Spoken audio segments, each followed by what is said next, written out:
Welcome back to AdKit tutorials. In the last video, we have completed setting up our banner ad, and in this video, we are going to set up our interstitial ad, which will be displayed when player crashes into a rock. But before we start working with interstitial ads, I want to disable banner ads for now, so that it wouldn't distract us while working with other ads. This action is not required, but it will make our console more readable.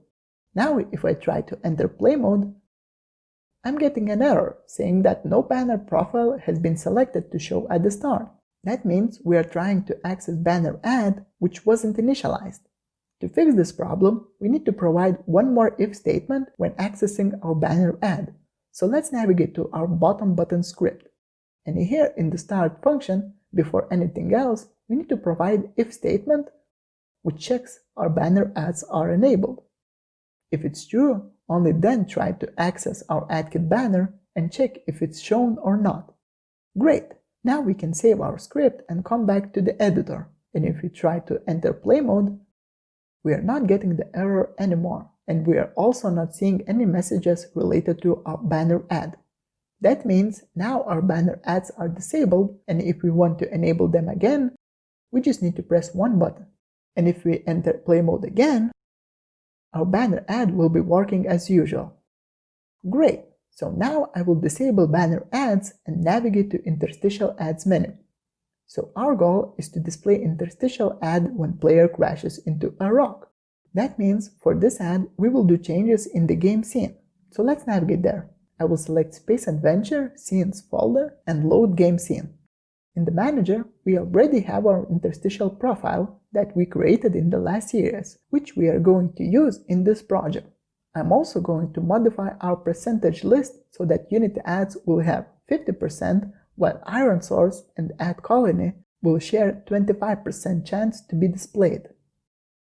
Alright, next step is to instantiate and request our interstitial ad. And to do that, we are going to create new script which will be responsible for those actions. Here I will create a new script which I will call AdController. Now I need to create a new game object which I will call the same name as my script. And now I can attach my new script to this game object. Here we got AdController script that is attached to the scene. So let's instantiate and request our new ad. Let's open our new script. Here I will delete update function because we are not going to use it. And now we can create our new AdKit interstitial object, which I will call GameOverInterstitial. AdKit interstitial is a part of AdKit plugin, so I need to provide my script information that I'm using AdKit. Alright, now we can instantiate our interstitial ad profile. We will do this by simply creating a new AdKit interstitial and providing our interstitial profile ID, which is GameOver. Great! One job done, one more to go. We also need to request it. So using GameOverInterstitial, we will call request function, which will request ad network to load interstitial ad. And that's basically it. Now we can go back to our editor, and one last job is to display it when player crashes. And to do that, we need to find function which is called when game is over. So let's search for GameOverWord. And here we are getting GameOver script. Let's open it. Down below, we find crashed function, which is called when player crashes. In this function, we can see that there is two actions. First, it stops all the game, and secondly, it displays game over menu. We want to display our interstitial ad after it stopped the game, but before displaying game over menu. Let's make some space between those two. Now we need to access our AdKit interstitial, and to do that, we need to come back to AdController script. Here we have declared that this ad profile is private, but we need it in another script, so I will make it public. Also, I need to reach it, so I will create it as a static object. So now, if we get back to GameOver script, we can reach our ad by writing AdController.GameOverInterstitial, and now we can call show function to display our ad. Great! But we want to display game over menu only when our interstitial ad is over. So let's cut this part of code from the current function. Let's create a new function called OpenGameOverWindow. And in this function, I will paste the code that opens Game Over window. Great! Now let's go back to Unity Editor. One last step we need to do is to open Game Over window when Interstitial Add is closed. And to do that, we are going to add new event called onInterstitialClose. This event will be invoked after user watched and closed an ad. So we need to add our function that opens Game Over window. In the hierarchy, let's navigate to UI, Game Menu, and here we can find Game Over Game Object, which has our Game Over script. Let's drag this game object to our event. Here I will select Game Over script, which has Open Game Over window. So let's examine what we have done here. When scene loads, we instantiate and request interstitial add. After player crashes into a rock, we will stop the game and display interstitial add. After interstitial add is watched and closed, event will call Open Game Over window. So it looks like everything is completed. We can try launching play mode and testing it out. Let's pause the game and check what console says. Here we can find that interstitial add has been instantiated, and after that it was requested. If we resume the game and crash into the rock, game displays interstitial add for us. Here in the console, we are getting that interstitial has been shown. If we try to close it, onInterstitialClose event is invoked and Game Over window is opened. Great! So everything seems to be working as expected. If we restart the game and crash into the rock again, interstitial add will be displayed for us. But let's say we don't want to display interstitial add every time user crashes into a rock.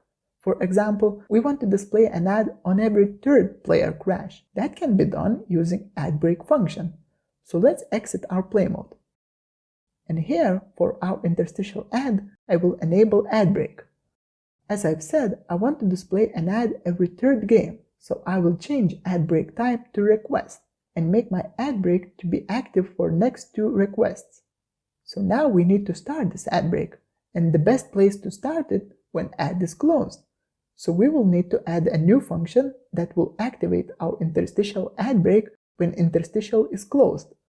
Let's go back to addController script. Here I will define a new public function called startGameOverAddBreak. When this function is called, it will start GameOver interstitial addBreak. Let's save the file and get back to the editor. Now we need to attach our addController game object to our event field and select addController script, which has startGameOverAddBreak function. Great! Now if we try to enter play mode and crash into a rock, first time we will get interstitial add requested and displayed. After closing the add, if we check the logs, we can find that add request break has started and it's ending in 2 requests.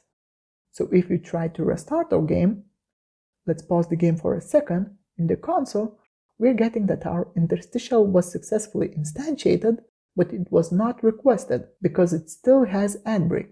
So if our player crashes, we are getting an error which says that add was not requested. That's because we are trying to show interstitial add which was not requested because it has addBreak. Also, we can see that Game Over window didn't show up. That's because Game Over window will only show up when interstitial add is closed. So let's fix those problems. Let's get back to our Game Over script. And the first problem was that we're always going to display our interstitial add even if it was not requested. So we can write an if statement and check if Game Over interstitial is requested. If it's true, only then show the add. Otherwise, open Game Over window without showing an add. Now, if we try to launch our game, we can see that addBreak is still active for this request. So now, if we crash into the rock, we should not display an add, but open Game Over window. And that's exactly what we are getting. If we try to restart our game, in the console, we are getting that our interstitial add has been requested and loaded. And if we crash into the rock, our interstitial add will be displayed, and after closing it, addBreak will start again for the next 2 requests. So in this video, we have integrated interstitial adds into our project, and also added ad break, so it would show only every third game. In the following video, we are going to ask users to watch an ad in order to receive a reward, so stay tuned.